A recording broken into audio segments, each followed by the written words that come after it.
The TCL Chinese Theatre, that venerable bastion of Tinseltown lore with its handprints of legends immortalized in concrete, transformed into a portal of 80s revivalism on Thursday evening as the Stranger Things cast descended for the swansong premiere of their groundbreaking series. Amid the throng of velvet ropes, screaming superfans clutching faded VHS tapes of E.T., and a soundtrack of nostalgic new wave anthems, one figure emerged as the undisputed vision of the night: Natalia Dyer.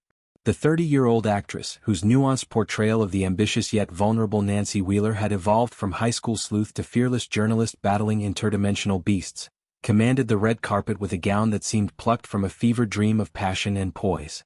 Dyer's ensemble was a masterpiece of sultry sophistication, a draped red number that cascaded like liquid fire over her lithe frame, its ruched bodice cinching at strategic points to accentuate her silhouette while a dramatic train trailed behind like a comet's tail. The fabric, a luxurious silk satin blend, caught the lights in hypnotic waves, each step sending ripples that evoked the flickering neon of Hawkins' arcade glow. She amplified the drama with crimson strappy heels that elongated her legs into endless lines of elegance, and a pair of oversized silver and black drop earrings that swayed like pendulums, drawing the eye to the delicate hollow of her collarbone. Her makeup was a study in understated allure, smoky eyes that hinted at Nancy's steely determination, a bold red lip mirroring the gown's hue, and cheeks flushed with the subtle artifice of perpetual sunset. Hair styled in loose, beachy waves, Dyer moved with the effortless grace of someone who had long ago mastered the alchemy of vulnerability and strength, traits that had made her character a feminist touchstone in a genre often criticized for sidelining its women. Flanking her, though not in the frame of any joint portraits, was her partner of 8 years, Charlie Heaton. The 31-year-old British actor, embodying the brooding Jonathan Byers with his tousled locks and introspective gaze, cut a dapper figure in a brown plaid jacket and matching trousers that evoked a rustic 70s tailor. Layered over a crisp white shirt and a navy tie knotted with casual precision, his outfit blended intellectual edge with understated charm, a nod, perhaps, to Jonathan's shutterbug soul. Heaton's presence was felt more in stolen glances and quiet conversations than in posed glamour shots. The couple, ever guardians of their private world, opted for discretion amid the spectacle. Their last public outing had been at London's Burberry Fashion Week in February, where they had slipped through the crowds hand in hand, a rare glimpse into a romance that had blossomed quietly away from the spotlight. Dyer and Heaton's story was the stuff of fanfic come to life, a slow-burn romance ignited in 2016 on the Atlanta set of Stranger Things' second season.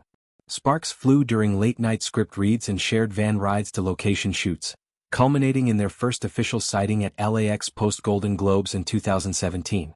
What began as co-star camaraderie evolved into a profound partnership, weathering the pressures of fame, transatlantic flights, and the relentless churn of Hollywood's rumor mill. They had rarely spoken publicly about their bond, Heaton once quipping in a Variety interview that love is like a good photograph. It captures the moment without needing explanation, but their mutual support was evident in subtle ways. Dyer's attendance at Heaton's indie film premieres, his quiet advocacy for her directorial aspirations. In an industry rife with fleeting flings, their longevity stood as a testament to compatibility forged in the fires of fictional apocalypses. Yet even as Dyer dazzled, the premiere's undercurrents swirled with the same shadows that had plagued the production's final bow.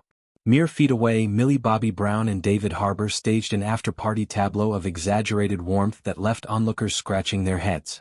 The 21-year-old Eleven herself, having swapped her premiere lace for a corseted mini that screamed post-apocalyptic chic, was captured in intimate snaps leaning into Harbour's side, their laughter a stark counterpoint to the bombshell reports of her pre-season 5 harassment claim against him. Filed with exhaustive detail, pages and pages, per insiders, the allegations of bullying had triggered a months-long Netflix probe, its silence more damning than any statement. Harbour, 50, fresh from the wreckage of his Lily Allen-fueled scandal, responded with paternal hugs and beaming grins, his arms slung protectively around Brown as if to rewrite the narrative in real time. Her husband, Jake Bon Jovi, lingered nearby, a rock in the storm, while fans dissected the optics. Reconciliation or damage control? This dissonance amplified the evening's emotional stakes. Stranger Things, birthed from the Duffer Brothers' love letter to Spielbergian wonder and Stephen King dread, had always thrived on contrasts. Light-hearted bike chases against grotesque monsters, adolescent crushes amid government conspiracies.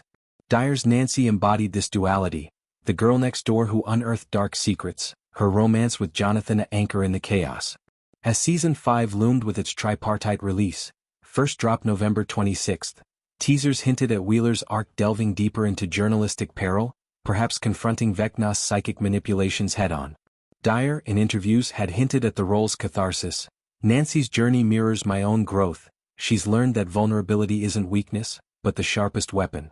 The red carpet buzz extended beyond the core cast, weaving in threads of broader industry lore. Winona Ryder, ethereal in Emerald, shared knowing smiles with Harbor from afar, their on-screen sparks undimmed despite off-screen whispers.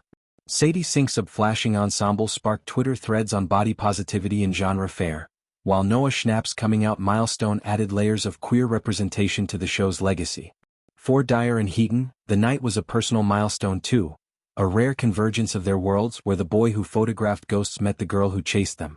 As the screening commenced, projections of Hawkins' flickering lights danced across the theater's facade, a visual ode to the series' humble origins in a suburban Indiana rife with rifts. Dyer, settling into her seat with Heaton's hand brushing hers, embodied the quiet triumph of endurance.